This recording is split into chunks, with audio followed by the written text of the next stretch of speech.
بھائی سوال آپ کا یہ ہے کہ دیوبندیوں کے پیچھے نماز ہوگی یا نہیں ہوگی، بریلویوں کے پیچھے نماز ہوگی یا نہیں ہوگی، یہ ہے جنرل سوال۔ اس کے بارے میں اساہ عالم قذاب اعظم کا فتویٰ یہ ہے کہ نہیں، یہ کافر ہیں، ان کے پیچھے نماز نہیں ہوگی۔ ہمارا کہنا یہ ہے کہ دیوبندی اور بریلوی، ان کو کفر کا فتویٰ کسی نے نہیں دیا اجتماعی طور پر کہ یہ سب کافر ہے۔ شرم کھاؤ، چلو بھر پانی میں ڈوب کے مر جاؤ۔ تم کو عزت نصیب نہیں ہوتی ہے گروپ پہ، کیوں؟ تم آیتوں کے ساتھ انصاف نہیں کرتے ہو نا۔ بے انصافی کرو گے تم کو کوئی محدث مانے گا؟ بتاؤ، محدث مانے گا؟ بریلی، دیوبندی، شیعہ سب مسلمان ہیں، سب جنت میں جائیں گے، کیوں؟ تیرے پر وہی نازل ہوئی ہے۔ بھائی مجھے یہ بتاؤ کہ بریلوی کافر ہے، دیوبندی کافر ہے، اس کی دلیل تمہارے پاس کیا ہے؟ بریلوی ہمیشہ کی دوزخ میں رہے گا، دیوبندی ہمیشہ کی دوزخ میں رہے گا، کافر کے لیے تو بھائی جنت تو حرام ہے نا۔ اس کی تمہارے پاس کیا سند ہے؟ السلام علیکم ورحمۃ اللہ وبرکاتہ۔ ہاں پتہ نہیں یہ کون سے اہل حدیث ہیں جو کہتے ہیں کہ بریلوی کو مسلمان مانو۔ بھائی اہل حدیث کا منہج یہ نہیں ہے کہ کفر کا فتویٰ بانٹتا رہے۔ ہاں یہ ضرور کہیں گے جو کفری عمل ہے وہ کہیں گے کفری عمل ہے، شرکی عمل ہے شرکی عمل ہے، کوئی بدعت کر رہا ہے یہ بدعتی عمل ہے، لیکن فتویٰ لگا دینا معین شخص پہ اور پوری جماعت پہ کو، یہ اہل حدیث کا منہج نہیں ہے۔ اور تو بھی کافر ہے، حرامی، سمجھ گیا؟ بیچ میں نماز پڑھ لیتا ہے۔ اس کا مطلب یہ ہوا کہ ایسا کرنے والا حق ایک نہیں مانتا، جبکہ حق ایک ہوتا ہے۔ حق دو نہیں ہوتا، تین نہیں ہوتا، چار نہیں ہوتا، حق ہمیشہ ایک ہوتا ہے۔ یہ قرآن حکیم کا بیان ہے۔ اس کے بعد جو مرحلہ ہے صرف ضلالت کا ہے۔ ضلالت اور حق کے درمیان کوئی اور منزل نہیں ہے۔ اللہ تبارک و تعالی نے سورہ یونس کے اندر ارشاد فرمایا، فماذا بعد الحق الا الضلال، حق کے بعد کیا رہ جاتا ہے سوائے گمراہی کے۔ یہاں حق کا اپوزٹ ضلال لایا گیا ہے اور یہ واضح کر دیا گیا کہ فماذا بعد الحق الا الضلال، حق کے بعد کیا رہ جاتا ہے سوائے گمراہی کے۔ اگر اہل حدیث اپنے آپ کو حق پر مانتے ہیں تو دوسرے لوگوں کے پیچھے نماز پڑھنے کا یہ مطلب ہے کہ ان کو بھی حق پر مانتے، جبکہ وہ ضلالت کے اوپر ہے، اور حق کا امام ضلال کیسے ہو سکتا ہے؟ یہ سورہ یونس کی آیت ہے کہ فماذا بعد الحق الا الضلال۔ بسم اللہ الرحمن الرحیم۔ سائل کہتا ہے کہ میرے گاؤں کا امام، جو مسجد کا امام ہے، وہ قبروں کی پوجا بھی کرتا ہے اور 11ویں کے ختم بھی دلاتا ہے، کہ ایسے شخص کے پیچھے نماز پڑھ سکتا ہوں یا نہیں؟ اگر نہیں پڑھ سکتا تو کیا اکیلے نماز پڑھنے کا ثواب جماعت کی نماز کے برابر ملے گا؟ بخاری شریف کی حدیث میں ہے کہ فاسق فاجر کے پیچھے نماز ہو جاتی ہے۔ دیکھیے فاسق اور فاجر کیا مطلب ہے اس کا؟ گناہگار۔ فاسق اور فاجر گناہگار، گناہگار کے پیچھے نماز ہو جاتی ہے۔ کوئی شرابی ہے، زانی ہے، چور ہے، ڈاکو ہے، قاتل ہے، آگے لگ گیا نماز پڑھا رہا ہے، پڑھ لو، یہ فاجر اور فاسق ہے۔ کہیں پھنس گئے، نماز پڑھنی بن گئی تو پڑھ لو۔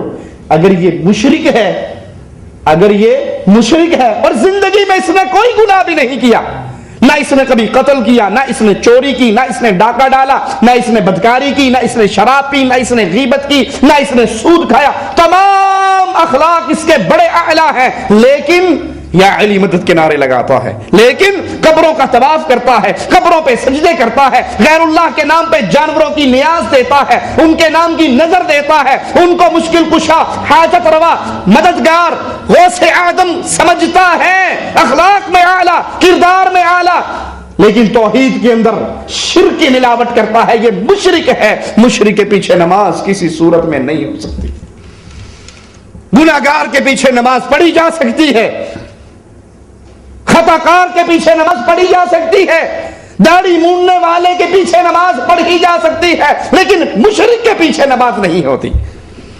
مشرک کی اپنی نہیں ہوتی، آپ کی کہاں ہوگی؟ اس کی مثال دے کے سمجھاؤں۔ ابھی آپ یہاں سے نیچے اترو، کوئی بھائی دور سے آیا ہے ٹیکسی پہ، اب وہ ٹیکسی پہ واپس جانا چاہتا ہے، ایک ٹیکسی والا کھڑا ہے، آپ کو کہتا ہے آؤ بیٹھو چلیں، اور جہاں بھی کہو گے مفت چھوڑ کے آؤں گا، مجانن چھوڑ کر آؤں گا، بلاش کچھ نہیں لوں گا آپ سے۔ آپ بیٹھنے کے لیے جب دروازہ کھولتے ہو اور اس کی چہرے کی طرف غور سے دیکھتے ہو تو پتہ لگتا ہے تو اندھا ہے،